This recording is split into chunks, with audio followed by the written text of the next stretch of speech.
Welcome to week 7. This week we are going to be switching gears again and we're going to start talking about linear algebra and vectors. This is also what we are going to be talking about next week. Now, when I say linear algebra, what I really mean is matrices. So what are some contexts in which matrices are useful in physics? Well, one example, if you've already taken the quantum mechanics course, you probably know, is that we represent spin in quantum mechanics using matrices. Chapter 6 in your textbook introduces linear algebra by talking about the three-spring problem, which is where if you have three springs and two masses, and you want to calculate the vibrations that happen, you use matrices to solve these differential equations. And we'll come back to that one next week. The example we're going to be talking about this week relates to optics. So when you're working with optics, you need to model what light rays do. So one way you can model light rays is, say this is an example of a ray, and say this is your 0 position. So you can represent your ray by where it is and what the slope of this line is. And you represent that as a column matrix, which also looks like a vector. And you can use matrices to represent different changes in an optical system, like if it's just propagating in free space, or it goes through a lens, or it hits a mirror. You can write different matrices that helps you model the situation. And we're going to come back to exactly how we do that after we cover some matrix basics. Okay, so first we need to cover exactly how we talk about matrices. We talk about their size by saying an M by N matrix. M is the number of rows, and N is the number of columns.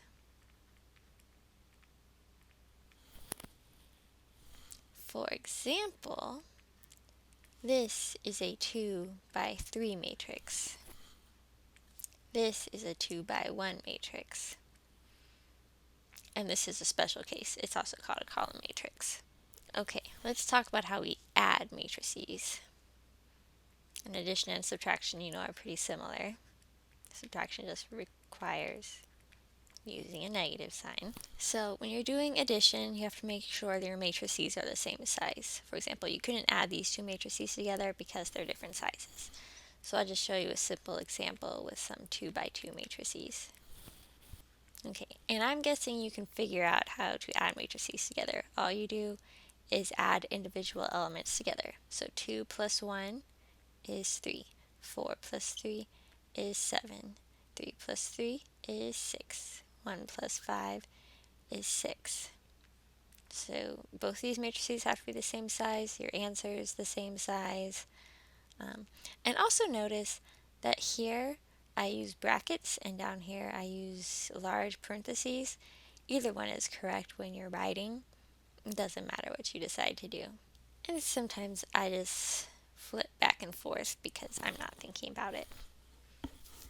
Okay, just to get you warmed up, I'll give you a few addition examples to do yourself. Okay, so as always, pause the video and try it out before you press play again. So these are pretty straightforward.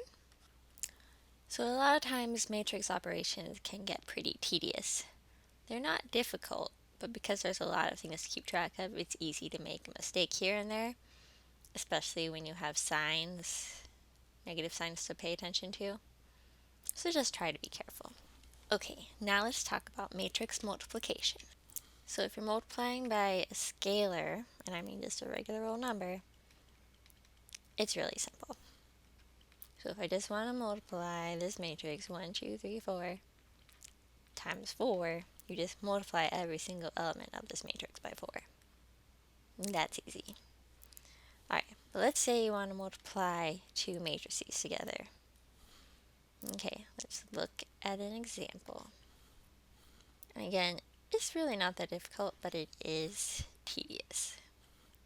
So the first thing you have to check when you do matrix multiplication is you have to make sure that the sizes of the matrices are going to work out.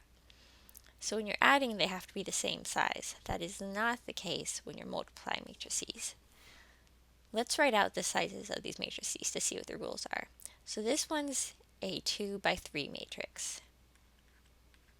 And this one's a 3 by 2 matrix. When you're multiplying matrices, the number of columns of the first matrix has to be the same as the number of rows of the second matrix. These two numbers have to be the same for multiplication to be possible. So you want to check that first before you ever attempt a multiplication. And then the size of the matrix that you're going to end up with is the number of rows of the first one times the number of columns of the second one. In which case, in this particular case, they're the same. So the reason that is because when you do matrix multiplication, you multiply the first row times the first column to get the entry that goes in the first row and the first column, and so forth. But let's look at what that looks like. So to get the first row in the first column, we take 2 times 5 plus 1 times 3 plus 2 times 1. To get the entry that goes in the second row and first column, we multiply the second row times the first column. So that's 3 times 5 plus 2 times 3 plus 3 times 1. Then we do the first row and the second column. Then we do the second row and the second column. This takes a little bit of getting used to, and it is tedious, but you do have to be careful that you don't make any mistakes. Okay, let me know if that makes sense. I'll give you a few to try out. And remember, the first thing you want to do before you multiply is make sure that the sizes are going to work out. Okay, pause the video and try these out. Okay, this first one, we have a 3 by 3 and a 3 by 1. So our resulting matrix is going to be a 3 by 1. And it works out because this 3 equals this 3. So we get 4 times 3 is 12, plus 1 times 8 is 8, plus 2 times 2 is 4. We get 3 times 1 is 3, plus 5 times 8 is 40, plus 3 times 2 is 6. We get 0 times 3 is 1, plus 1 times 8 is 8, plus 6 times 2 is 12. So we get, alright, next one. So square matrices, you can always multiply by square matrices of the same size. So this one's going to get you a 2 by 2. So we have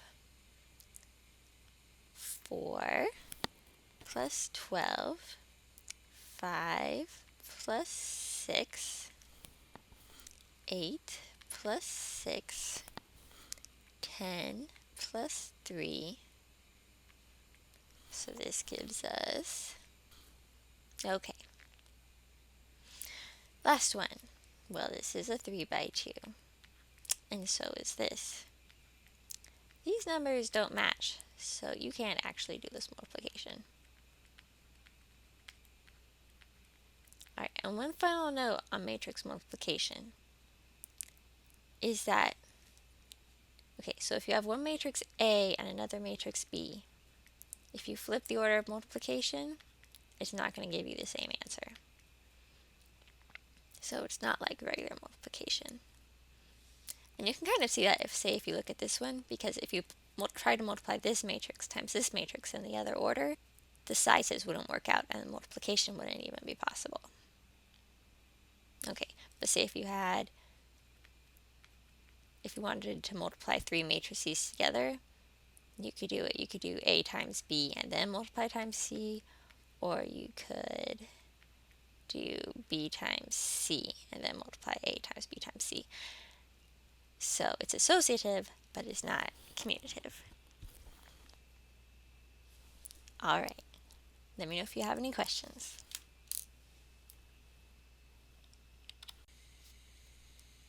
Okay, now that we know some matrix basics, let's go back and look at optics again. And what we're working with, we call ray matrices. I like to talk about this example because I did my PhD working in a laser lab, so I always enjoy doing applications to optics. Okay, so remember I said that we can represent a ray as a column matrix, where the first number represents the position and the second number represents the slope of that ray. So let's draw a picture. So here's our ray. Let's say our 0 position is down here. So say our array starts over here. We'll call this location 1 or plane 1. And so the height of the ray at this point, we're just going to call R1. It has some angle right here that's related to the slope, R1 prime. Let's extend our array a little bit. Now let's start with the basic case of we want to see what happens when a ray travels through free space. It's the simplest example we could look at. Now when I say a ray travels through free space, that's the same thing as when I say a ray propagates through free space. It's just fancy words that means something pretty simple. So let's say our ray travels through free space to location 2. And we'll call this distance here d. Now what we want to figure out is how we can represent the ray at location 2. So we need to figure out how high the ray is here. Well, what position it's at. So the angle and the slope are going to be the same.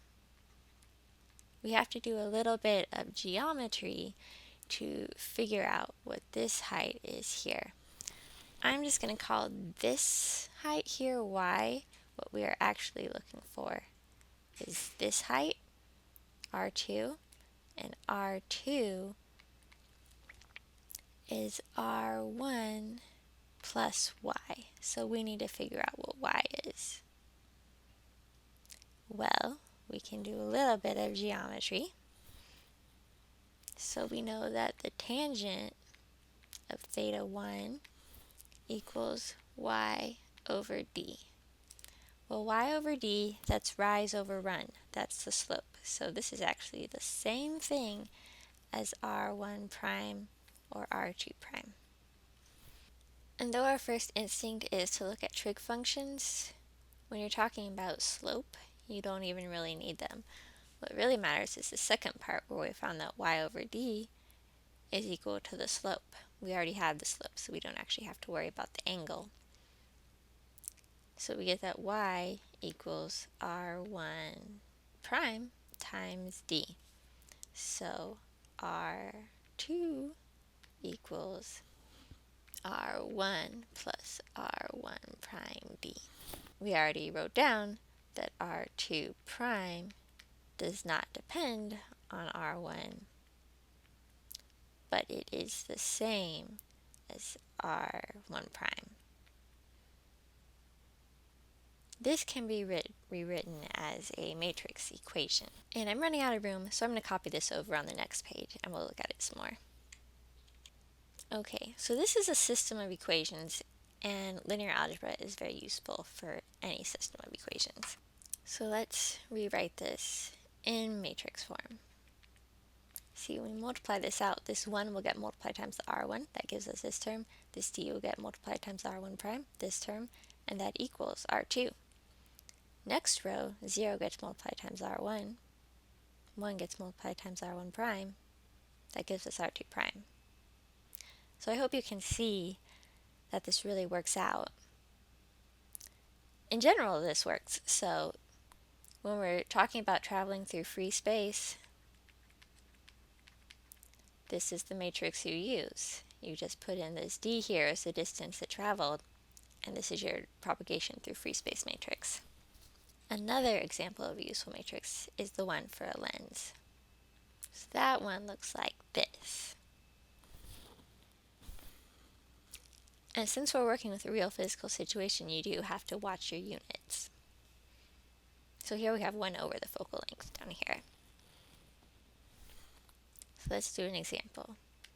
Let's say we start out with a ray at position 5 millimeters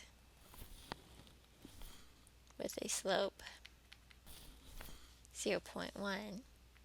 So when the slope is 0.1, which actually is about 6 degrees, we want to see how we can represent this ray after it travels through a lens of focal length 100 millimeters. Okay, so I'm plugging in my focal length. Then I need to represent the original ray, so that's at 5 millimeters. If the slope is 0.1. Okay, so if you multiply this out, you get 5 millimeters and 0.05 for your slope. Okay, so the propagation in free space matrix, what that does is it changes position but not slope. But when you do a lens, it keeps the position but changes the slope. Alright, I'm going to give you a couple situations in ray optics to work out for yourself. So these two questions are related. This first one, you have your original ray and it passes through empty space. After you figure that answer, that'll be your starting point for the ray that goes through a lens. Alright, pause the video and try it out.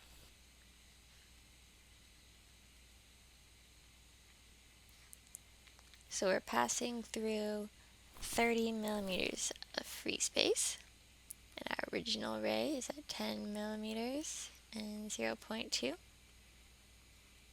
Alright, if you work that out, you will get 16 millimeters and 0.2.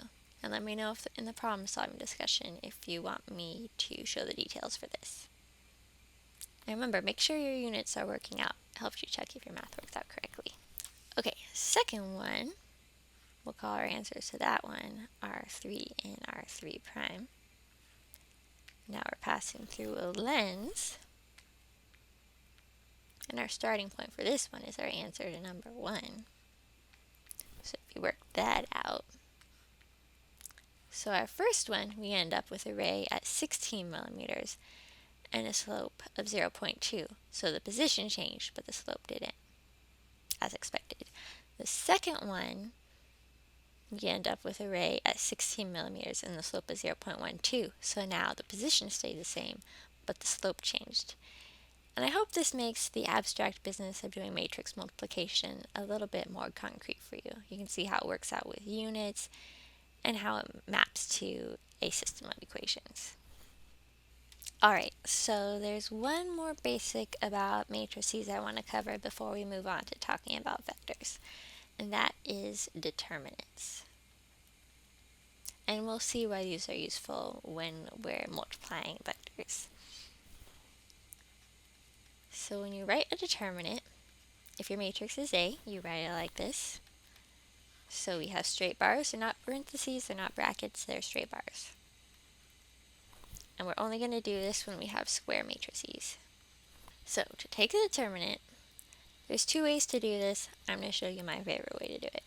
So you take this number here, your 1, and you multiply it times this minus this. So 1 times 6 minus 1 times 2. Then you subtract the 2, and you do 0 times 6 minus 2 times 3. Then you add 5 and multiply times 0 times 1 minus 1 times 3. Okay. So you take your number at the top of your first column, then you look at the other two columns and do a zigzag. Then you subtract the top of the second column and do a zigzag of the columns that aren't in column number 2. Then you start at the top of the column with a 5 here, and then you zigzag over here. So when you work all that out, you end up with 4 plus 12 minus 15 equals 1. Okay, I showed you the hard one first. That is a 3 by 3 matrix. Let's say we're just doing a 2 by 2 matrix. This will be faster. This one you just go 7 times 4 is 28, minus 2 times 3 is 6, so you get 22. Okay, another tedious thing to keep track of. But we'll get to at least one thing it's useful for in a minute. I'm going to give you just 2 of them to try for yourself, one 3 by 3 and one 2 by 2. Okay, pause the video and give it a go. Okay, so we work out the first one. We have 4 times minus 8 minus 10. Subtract 0, well, whatever happens in here gets multiplied times a 0, plus 3 times 10 minus 6.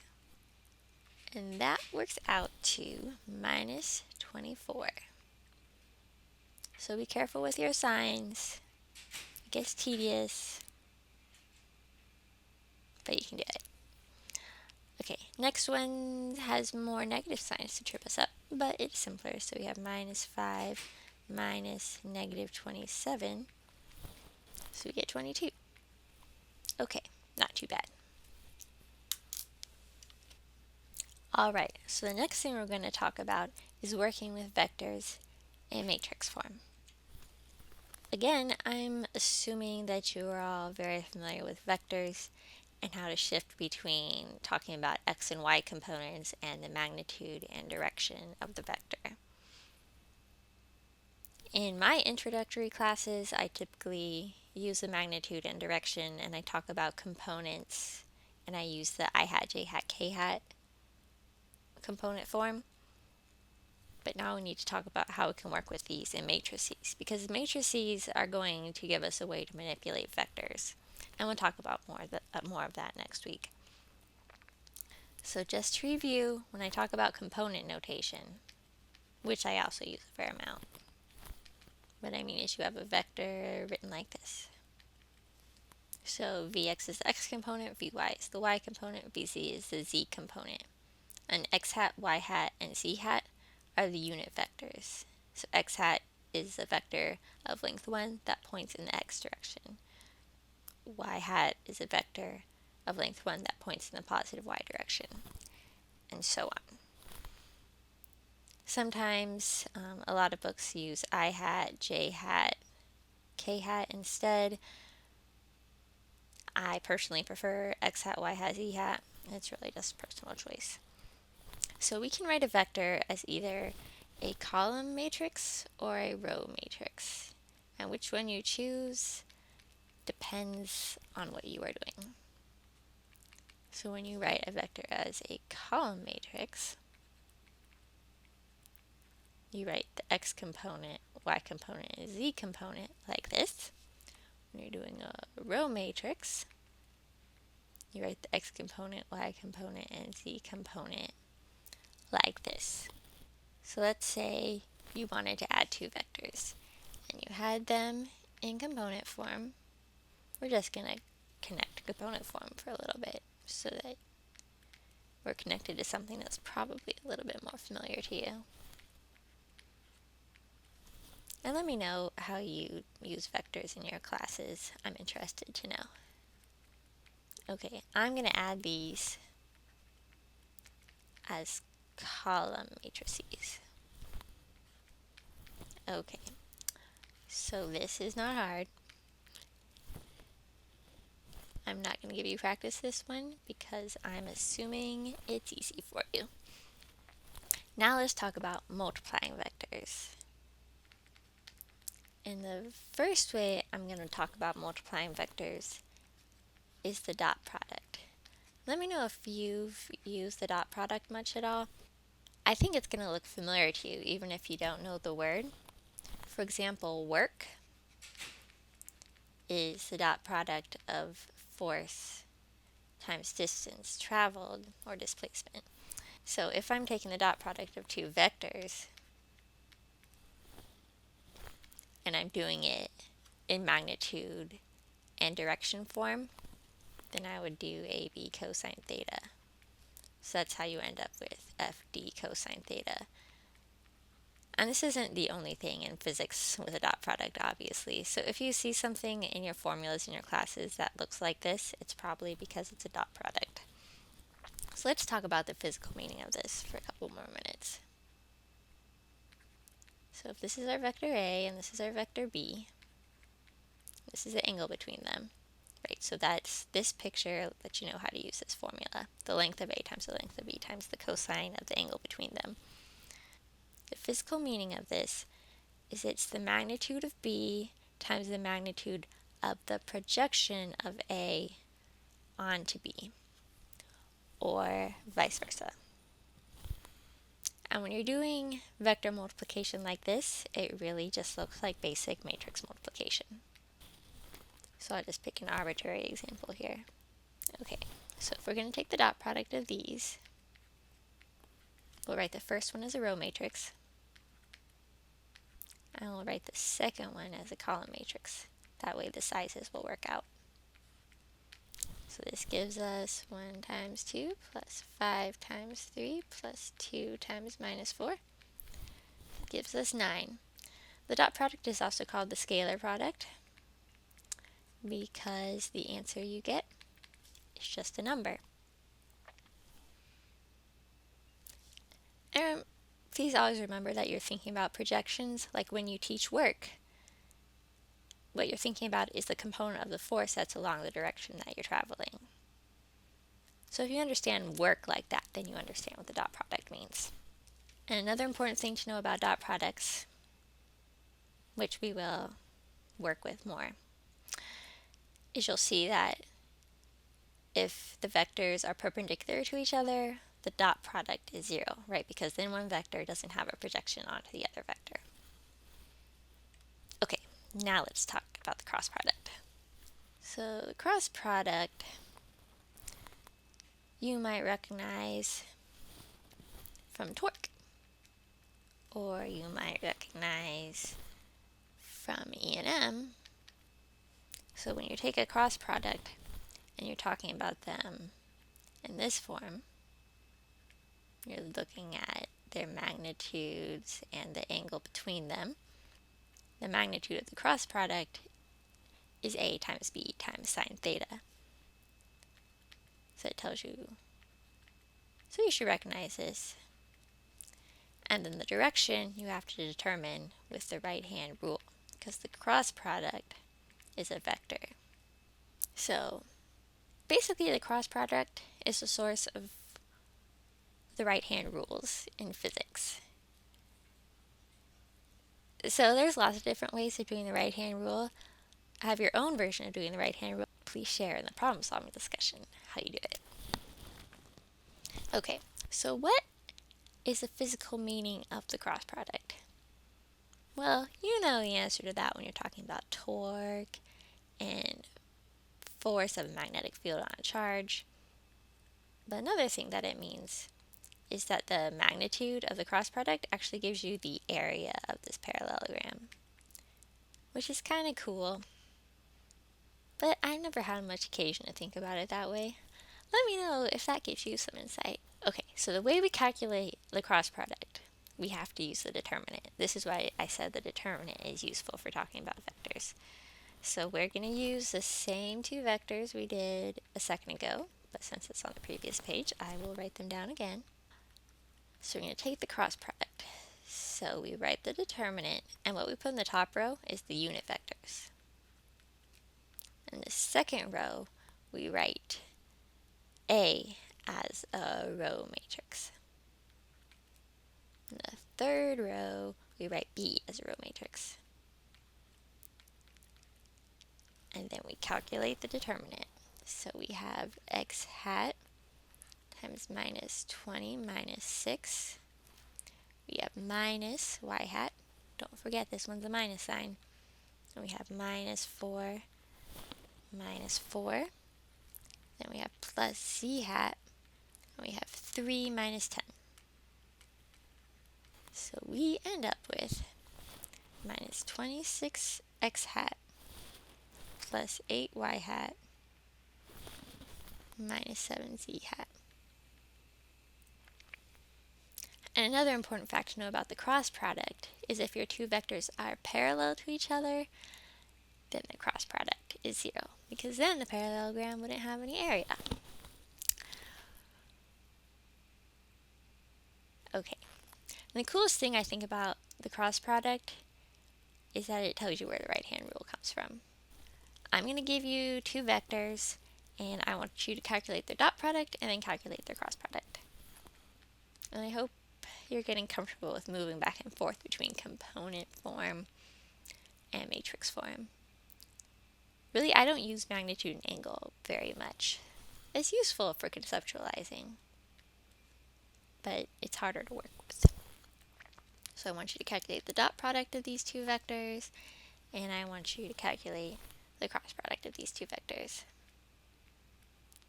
Alright, pause the video and try it out. Alright, let's work that out. So we have minus 1, 1, 5 times 4, 0, 7. Notice the y hat isn't written out. That means it's 0. Alright, so this gives us minus 4 plus 35. So the answer is 31. It's a scalar. Okay, cross product. Don't forget about your 0. Okay, so if we work this out, so we end up with 7x hat plus 27y hat. Be careful with your signs. Minus 4z hat. So you can write your answer like this, or you can write it as a row vector, or you can write it as a column vector. Depends on what you're going to do with this vector when you're done. Okay, let me know if that makes sense. That's all we're going to do with linear algebra and vectors this week.